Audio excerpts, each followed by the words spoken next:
antropólogo Luiz Eduardo Soares.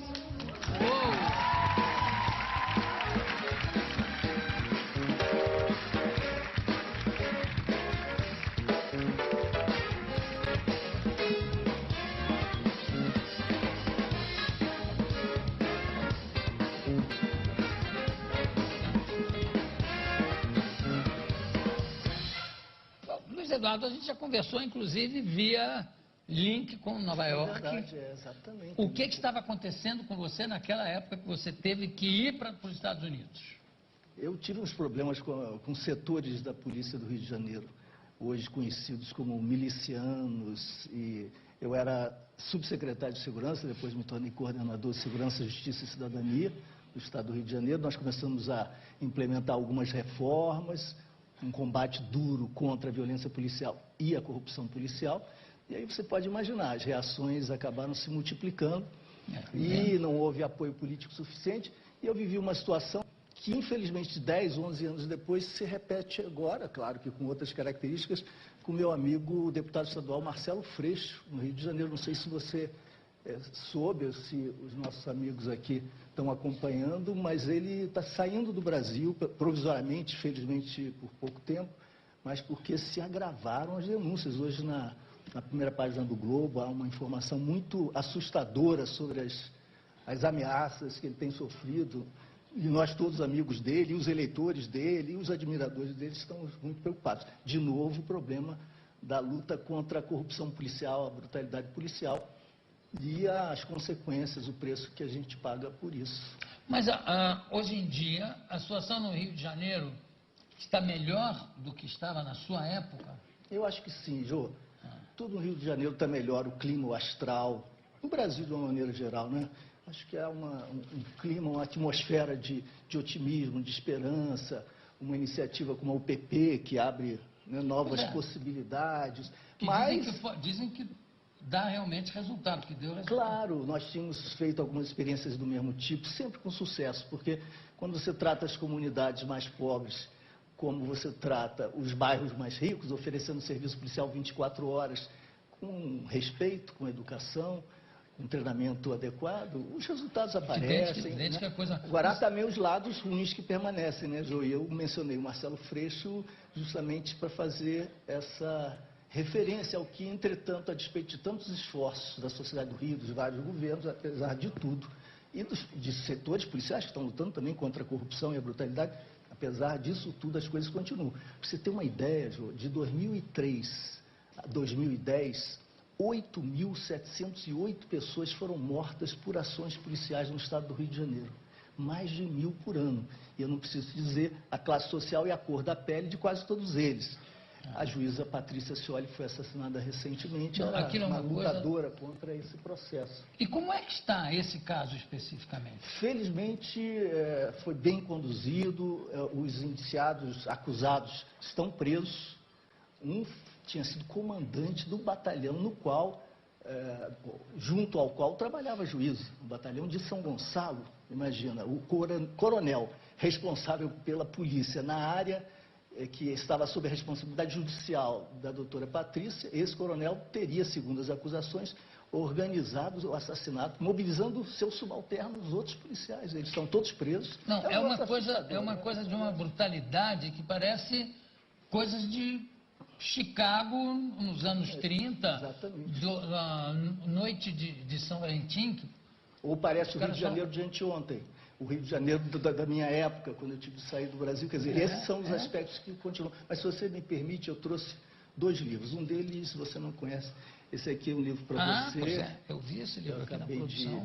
De lançar. Justiça, Luiz Eduardo Soares, autor de Elite da Tropa pela Nova Fronteira. Nova Fronteira. E esse livro aqui, Júlia, não sei se você já ouviu falar desse livro.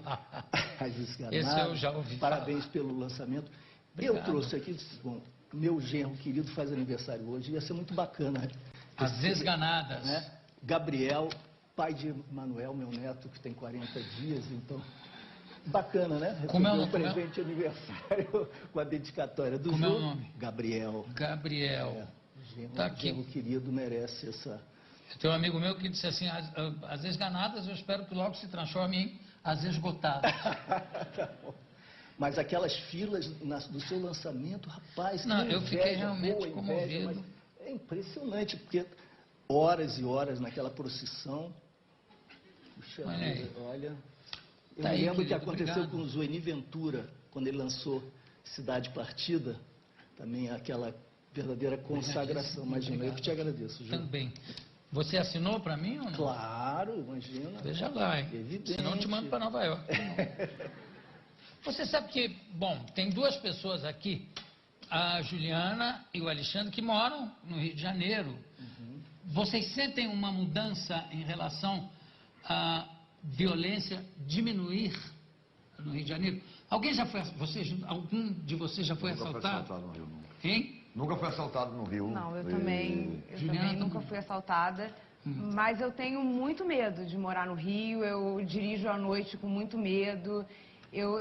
Sinceramente, eu não me sinto mais segura agora do que há 10 anos. Mas também eu não vivo no meio da política, eu não sei avaliar dessa maneira. Eu avalio como uma cidadã que mora no Rio de Janeiro e que tem medo da cidade que mora. Eu me sinto muito... Desculpa, Ju. Não, fala, Alexandre. Eu me sinto muito à vontade no Rio de Janeiro. Acho que realmente são problemas de violência assim localizados. Eu acho que também tem muita essa violência assim que eu acho que é fundamental, que é o descaso, a miséria, a falta de perspectiva profissional das pessoas.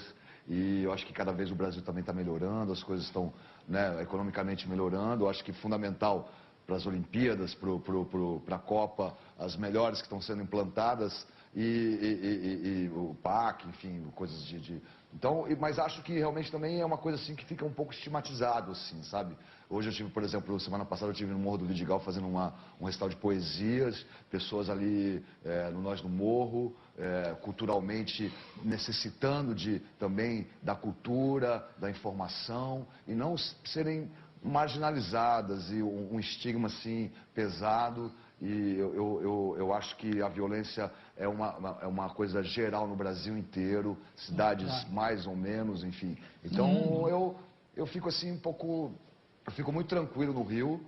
Claro que há violência, né? Mas às vezes eu acho que também às vezes se pega muito nesse fator violência e policiamento e que é o que vai resolver. E se fala pouco, assim, às vezes, muito dessa coisa da falta de condição, de morar numa favela, de não ter esgoto, de não ter saneamento, de não ter educação direito, de não ter oportunidade de trabalho. Então, eu acho, às vezes, um pouco... Não é exagero, mas acho que, às vezes, se prende numa coisa só. A violência, acabar com a violência. E eu não vejo muito assim, sabe? Eu acho que o carioca, mal bem, as pessoas, sabe, se viram e estão buscando maneiras alternativas de ganhar o seu dinheiro, indo à luta enfim, eu também não desabafo. Só um complemento. Eu penso também que há 15, quando eu era criança, há 30 anos, enfim, o medo era da gente ser assaltado. Hoje a gente tem medo de ser assassinado.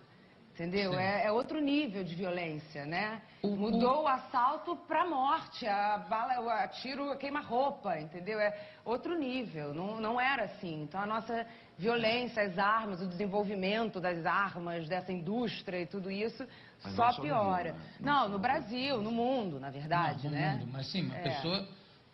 Rafael, você que também mora no Rio, sente que está melhor a situação? Eu não sei, na verdade nunca aconteceu nada comigo também, assim como meu raro vizinho Borges, mas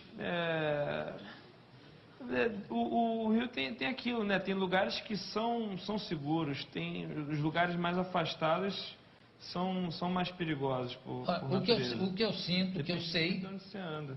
é que hoje em dia a situação está bem melhor nesse sentido do que estava antes da tomada das favelas, do Alemão, etc., porque a situação melhorou muito.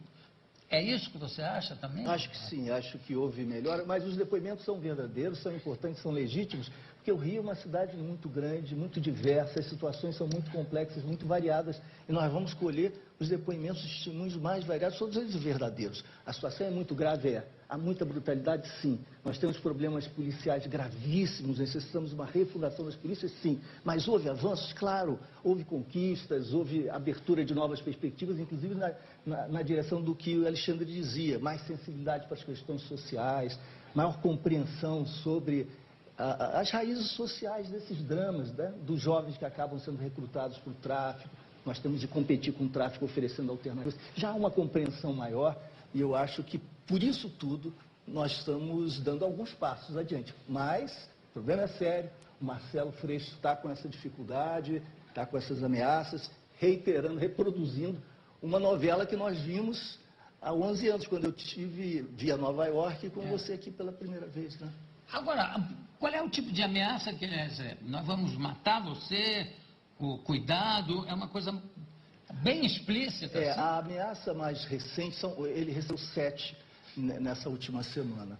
A mais recente, que foi hoje apresentada no Globo, com uma descrição bastante detalhada, diz o seguinte: numa certa padaria, na área do Rio de Janeiro, numa das áreas sob controle das milícias, para quem não sabe, são máfias policiais que tomam de assalto uma determinada região e impõem a exação fiscal paralela, não é, sobre todas as atividades econômicas, uma espécie de máfia hipertrofiada, uma máfia potencializada, porque a máfia operava mais na bebida, ou no jogo, ou numa área determinada. Eles conquistam território, então impõem impostos, impõem taxas a todas as atividades econômicas imagináveis, fazem até migração, vendem terrenos públicos, etc.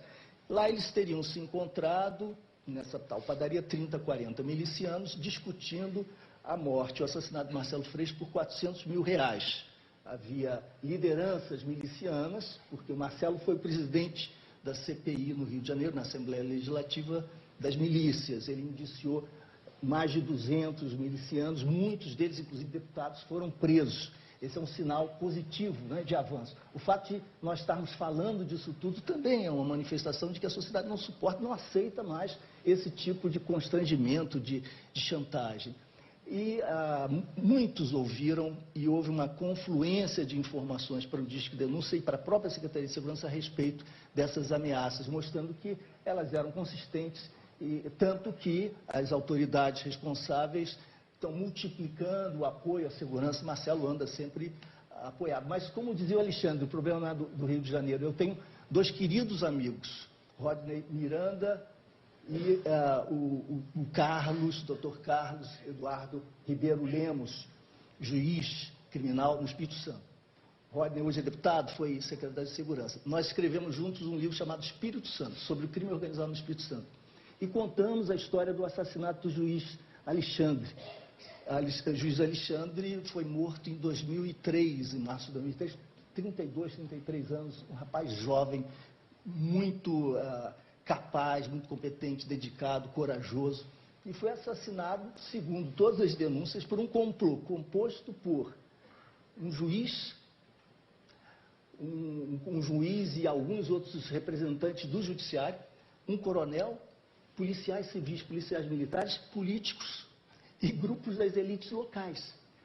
Bom, felizmente houve o processo, ainda nem todos estão presos, ainda há muito por fazer. No entanto, esses que foram amigos de Alexandre, do Alexandre vítima do complô e do assassinato, que lutaram contra isso, que investigaram e prenderam pelo menos parte do grupo do crime organizado, esses, o Dr. Carlos Eduardo e o Dr. Rodney, continuam com segurança. Então, como eles dizem, nós estamos presos e os nossos algozes, aqueles que ameaçam a nossa vida, aqueles que ameaçam a segurança do Estado, continuam por aí, protelando, prorrogando sempre as decisões finais. Até porque há ameaças a jurados, vocês podem imaginar, né? Pois é, aí o que me impressiona muito é o lado da impunidade, que acontece muito. Muito, Jô. Você sabe que no Brasil só 8% dos homicídios dolosos, que são os crimes mais graves, os assassinatos, né? 8% apenas são investigados com êxito. Isso significa que nem chegam à justiça 92% dos assassinatos. Quantos assassinatos por ano no Brasil? cerca de 50 mil. Nós somos o segundo país do mundo em números absolutos, só ultrapassados pela Rússia. Em números absolutos, não em números relativos. Cerca de 50 mil. 50.252 são os números oficiais de 2009. Bom, é mais do que aconteceu na Líbia agora. Pois né? pois é. E 92% sequer são investigados. A Polícia Civil não dá conta de investigá-los, a Justiça sequer pode agir, o Ministério Público sequer pode agir. Então é um quadro de impunidade nessa área muito grave, relativa aos crimes mais graves. Eu trato no livro de vários aspectos. Um dos aspectos que são objeto de uma reflexão no livro é justamente esse. Nós estamos prendendo muito e prendendo mal. De 1996 até hoje, nós passamos de 160 mil presos para mais de 500 mil presos. Nós somos o país do mundo com a maior taxa de crescimento do número de encarcerados. Claro que os campeões mundiais de encarceramento são China e Estados Unidos, mas o Brasil é o que mais cresceu em termos de população carcerária, população prisional. Quem é que está sendo preso nos últimos anos? Estão sendo presos jovens que não usaram violência, que não usaram arma, que vendiam, negociavam drogas ilícitas e que, entretanto, foram condenados à privação de liberdade e estão convivendo com outros que são efetivamente perpetradores de crimes graves e violentos e se organizam. Esses jovens que, para sobreviver, enfim, para ganhar algum dinheiro diante da situação de desigualdade que nós vivemos, recorreram à prática ilícita, indesejável, do negócio da droga ilícita, sem arma e sem organização, eles estão presos e num volume crescente, a tal ponto que eles já constituem a maior parte dessa nova população carcerária que tem sido produzido por esse afã, por essa voracidade encarceradora que tem caracterizado as nossas políticas públicas na segurança e política criminal e as políticas criminais nos últimos anos. Então, nós estamos prendendo muito quem não precisava necessariamente estar preso, quem podia ter outro tipo de tratamento, poderia receber outro tipo de abordagem, mereceria outras oportunidades, até porque não recorreu à violência. Nós estamos prendendo muito e mal. E aqueles que efetivamente usaram violência sequer são investigados. Quer dizer, há uma distorção realmente extraordinária. Um acerto, de alguma forma, né? Sei lá, ali não prende, aqui prende, né? Tem um complô nesse sentido? Não, Joel, eu acho que não é propriamente um complô, porque ninguém deseja isso, não é vontade de ninguém, né? Isso decorre da convergência de múltiplos fatores. A Polícia Civil não tem condições, Brasil afora, isso evidentemente tem exceções, ilhas de excelência, nós devemos considerar a variação que é muito grande.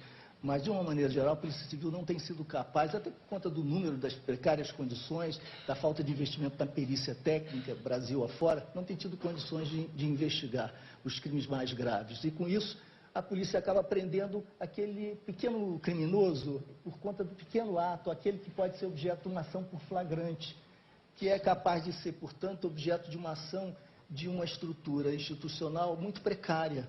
Esses são objeto desse filtro com que se refrata a aplicação da lei. A lei é igual para todos na teoria, mas na prática ela é refratada por escolhas, decisões, focos, abordagens e por investimentos diferenciados das secretarias de segurança, das polícias, etc. Quem é que tem sido objeto da ação da segurança pública? Em geral, são aqueles mais pobres que buscam sobreviver, muitas vezes sem nenhum apelo à violência e que poderiam merecer um outro tipo de abordagem, outro tipo de tratamento, para que nós, inclusive, marcássemos muito claramente que nós, como sociedade, não suportamos e não admitimos a violência. Certo. Né? E não podemos tolerar conviver, resignando-nos a conviver com ela. Bom, eu conversei aqui com o Luiz Eduardo Soares, que está lançando Justiça. E, se eu não me engano, tem colaboradores aqui também, o André Batista, isso? Não, isso do livro, o Elite da Tropa 1, Elite da Tropa 2, é que eu fiz com o André Batista, Rodrigo Pimentel e Cláudio Ferraz. Tá bom, muito obrigado pela sua presença. Prazer. Daqui a pouco a gente